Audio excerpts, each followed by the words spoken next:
Sou João de Oliveira, dramaturgo, ator, diretor.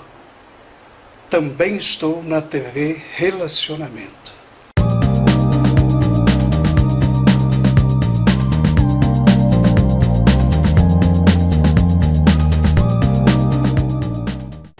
Olá, internautas! Iniciamos mais um programa Gestão Executiva. E hoje nós vamos bater um papo com uma profissional muito top, inteligentíssima. Obrigada. Que é a professora Silvia Crescente. Silvia, conta um pouquinho para os nossos internautas onde que você nasceu e o que você acabou estudando. Bom, eu nasci no Ipiranga. Na verdade, eu nasci na maternidade de São Paulo, mas eu vivi a minha infância inteira no Ipiranga, um bairro que eu adoro. Sempre fui muito estudiosa, muito. Eu tive um professor de língua portuguesa que me levava livro todas as semanas de literatura. Então, desde cedo eu li todos os clássicos da literatura brasileira, portuguesa, francesa. E sempre gostei muito de estudar mesmo, e meus avós eram músicos, então eu cresci ouvindo música clássica, ópera e samba, porque eu tinha um tio que tocava com o Paulinho da Viola. Puxa, então, que é uma pessoa maravilhosa, por sinal. Então eu cresci no meio da cultura. Fui ensinada a respeitar a tudo e a todos desde pequena. Meu avô era siciliano, a família do meu pai é descendente de espanhol, eu sou descendente de italiano com espanhol. Então fui criada no Ipiranga, numa rua maravilhosa, que tinham todas as pessoas do mundo, tinham japoneses, chineses, italianos, espanhóis, nortistas, nordestinos. Então eu estou acostumada desde pequena a respeitar a tudo e a todos. E eu acho isso muito interessante. Que bacana. E você canta também? Não. Eu ia dar uma palhinha aqui. Não. E depois de tantos anos dando aula, minha voz, meu Deus.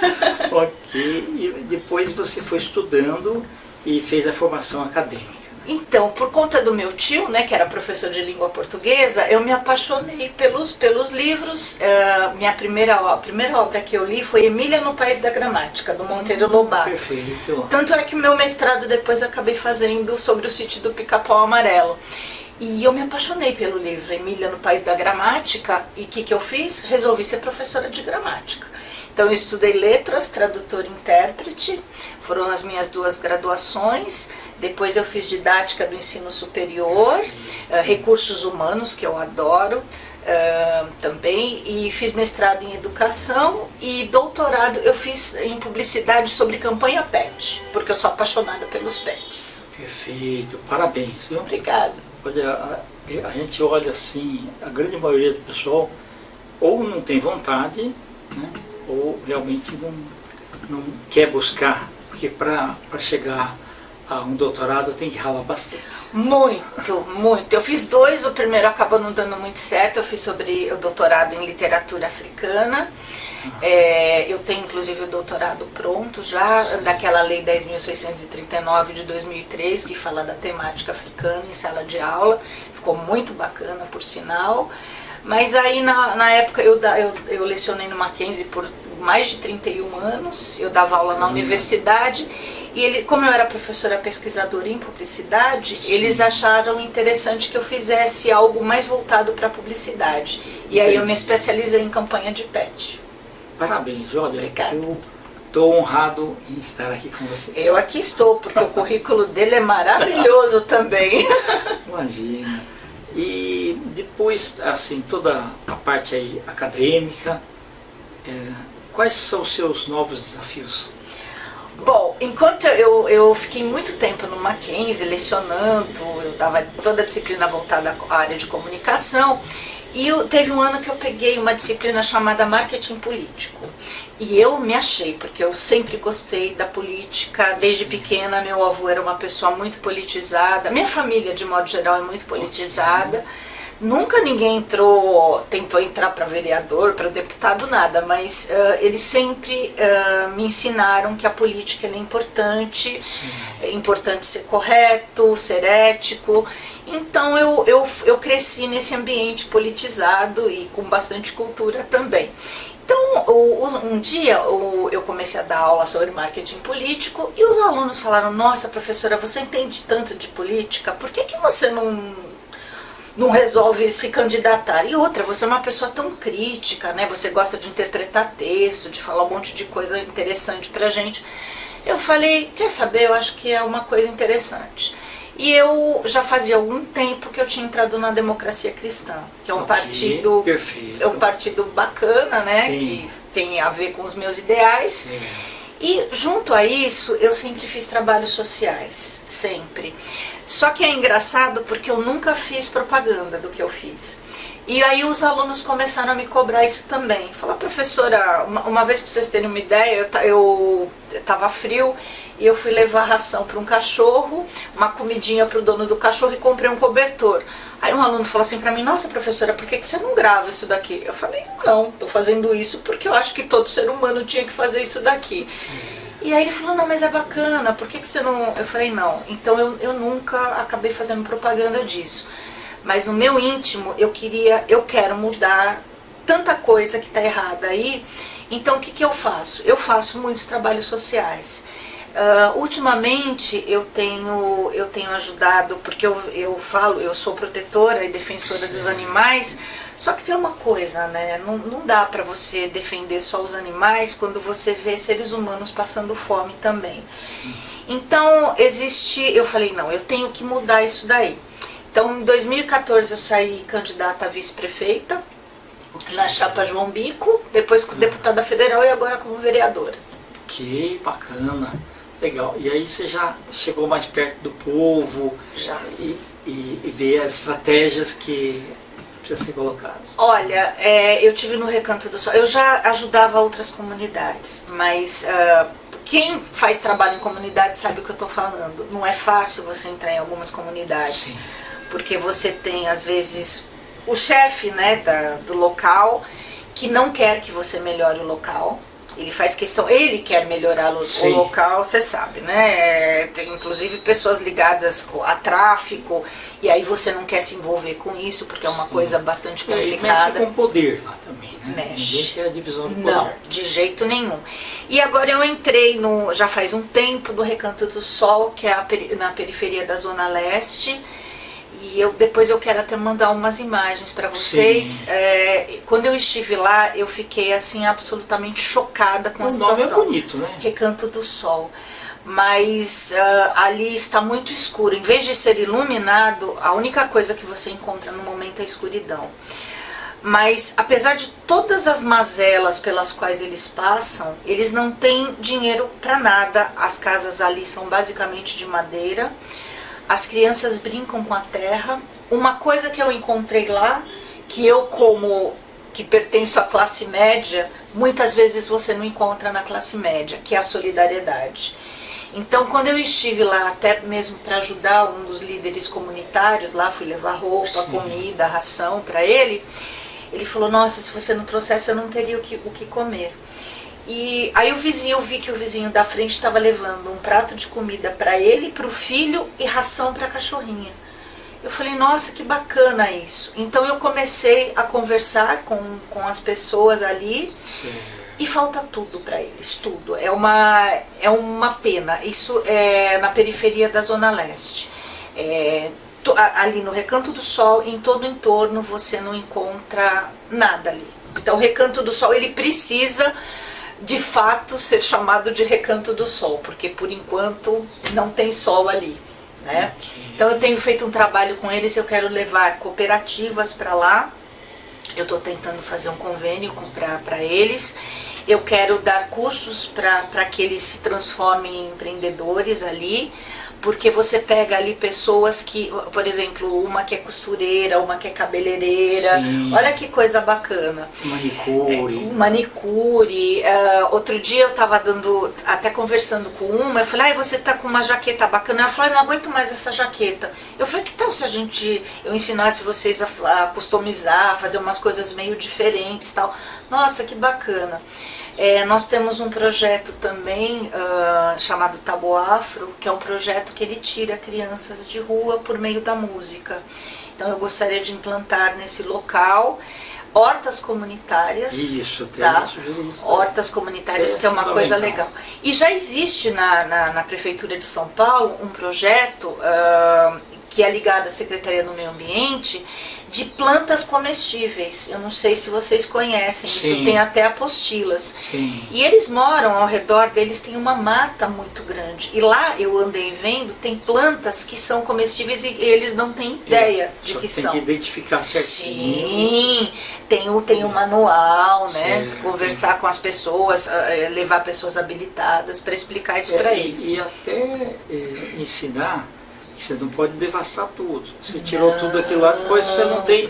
Não tem que reflorescer. Isso. Mas muitas pessoas pensam que ali muitas plantas que... Elas falam, isso aqui é mato. Eu falei, não, isso aqui não é mato, isso é comestível. Então eu tenho projetos nesse sentido. Nós temos, por exemplo, uma coisa que eu gostaria de fazer há muito tempo, a gente está querendo implantar, o partido defende essa causa, que é a creche 24 horas, em relação à educação. A creche 24 horas ela é fundamental. Sim. Por quê? Porque tem muita mãe, muito pai que trabalha à noite. Exatamente. E você estaria dando mais emprego às pessoas também. Né? Sim. Eu não estou nem falando da questão salarial, porque a questão salarial é uma coisa que todo governante deveria se preocupar. Aliás, eu defendo um salário mínimo para professor de R$5.000, que é o mínimo que um professor deveria ganhar, qualquer professor.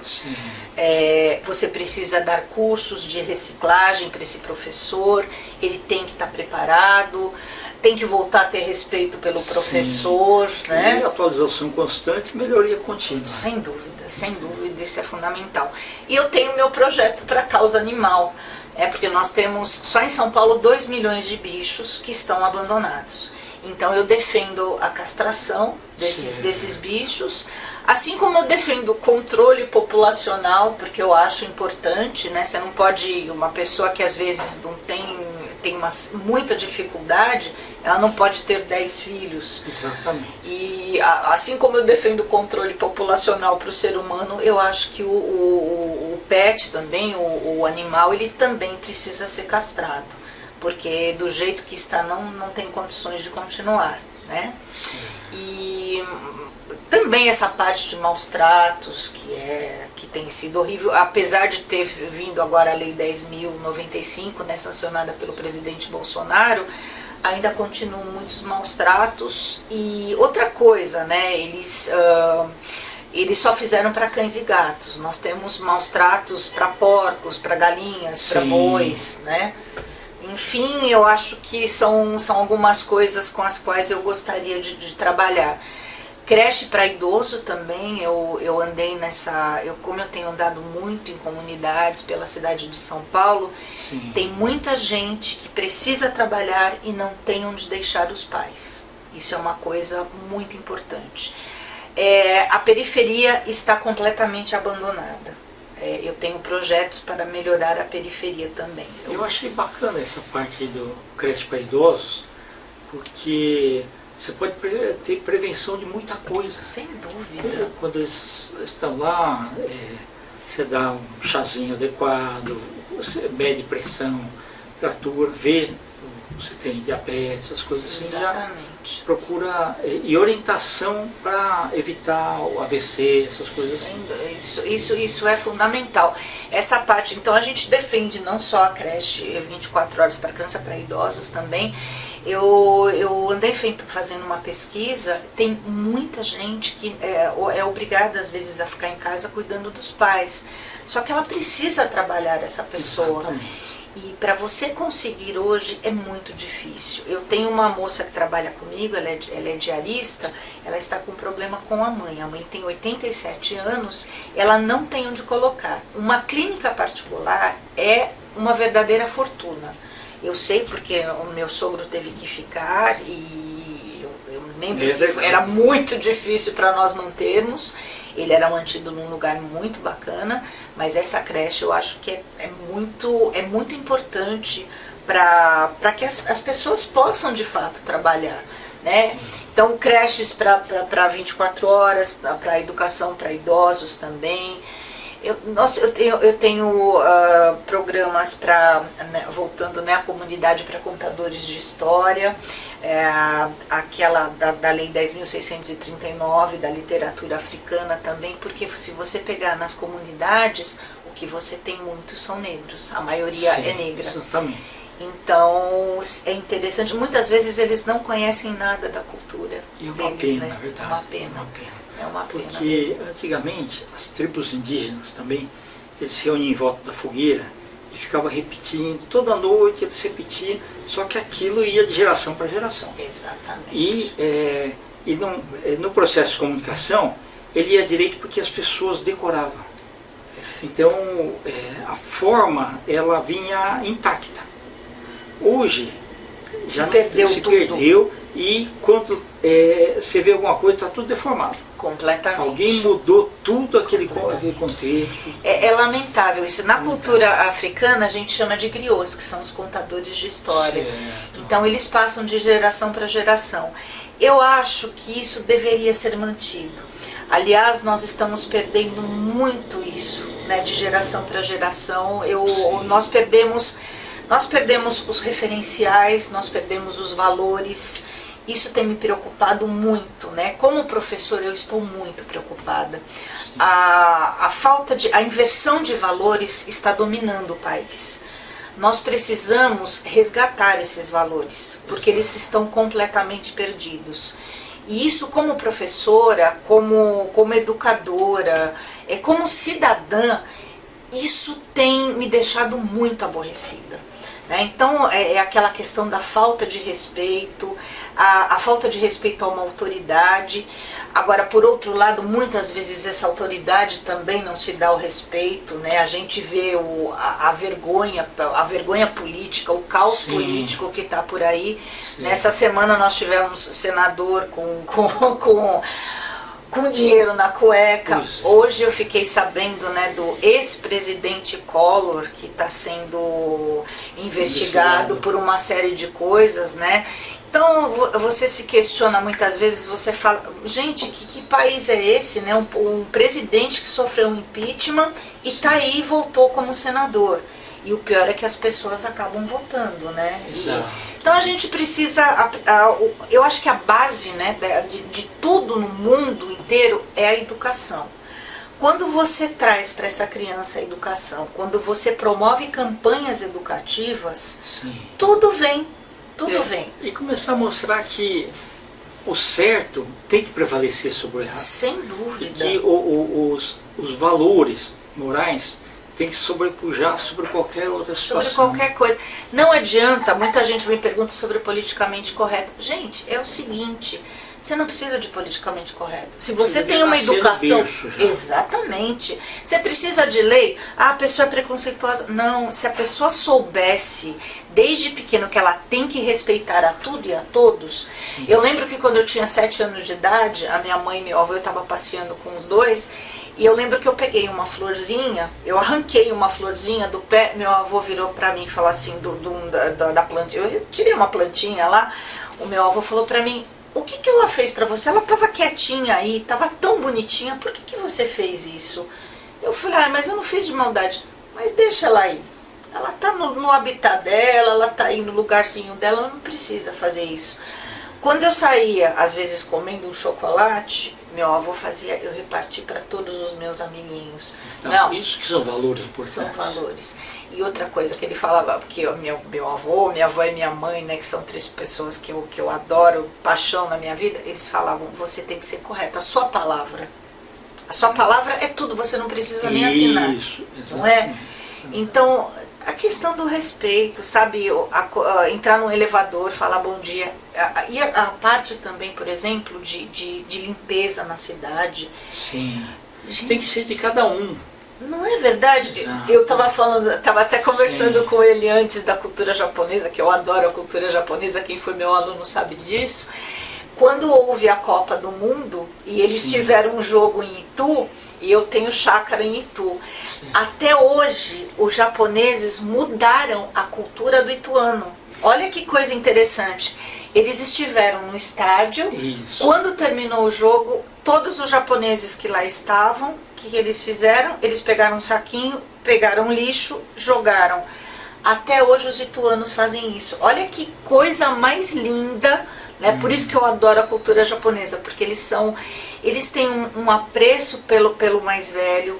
Aqui a pessoa, ela é mais idosa, coitada dessa pessoa, né? Sim, ela não tem emprego. Hoje mesmo, antes de vir para cá, eu estava ouvindo, nós estamos com 14 milhões de desempregados, e o pior, para as pessoas mais idosas, né? Porque não consegue de jeito nenhum. E de alguma forma, assim, a gente deveria começar a conscientizar esse pessoal de que, assim, todo mundo é finito.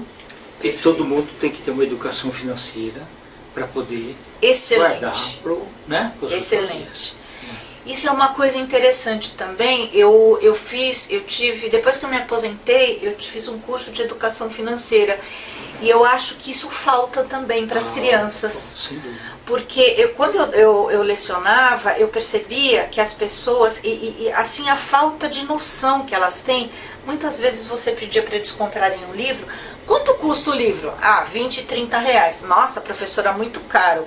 Aí eu brincava com eles, falava, mas a cerveja lá que vocês na balada não. Quanto é que vocês gastam na balada, aquela coisa toda? Professora, mas aí é na balada, né? Eu falei, tá, a cultura a cultura São tem preço, a valores balada. divertidos. Então, esse tipo de coisa precisa ser modificado. É. Né? E Porque mostrar o seguinte, tudo que a gente planta, a a gente colhe. é a lei de ação e reação. Isso, exatamente. Né? Eu falei outro dia, até estava conversando com um pessoal que foi mandado embora, né? Um pessoal que foi mandado embora, foi demitido injustamente, ou justamente, a maioria injustamente. Eu falei para eles, um dia existe essa lei do retorno, Isso, né? exatamente. Porque vocês vão ver, um dia vocês estão mandando alguém embora, no outro estão mandando você embora. Então tem uma série de coisas que precisam ser reformuladas, né? Tá bom. Professora, nós estamos aí nos instantes finais. Eu gostaria que você deixasse seus contatos. Pode ser? Posso sim, vai ser um prazer. Primeiro eu queria agradecer muito a oportunidade que você está dando para mim. Eu pertenço a um partido pequeno, a gente não tem tempo em televisão, então seria interessante se vocês puderem no Silvia Cópia Martins, meu Facebook, tá? E tem o HTTP, e eu não tô, HTTP eu não lembro agora o Mas eu resto. lembro, Vocês aqui, colocam né? ali, Sim. por favor, só lembro do Facebook Silvia Cópia Martins, tá? E eu tô deixando o meu site ali, eu tenho algumas das minhas principais propostas, tá bom? Eu agradeço muito a oportunidade, viu? Ok, muito sucesso para você. Muito obrigada. Ok. Internautas, com os agradecimentos então à professora Silvia Cristina, nós finalizamos mais um Gestão Executiva. Um grande abraço e até a próxima.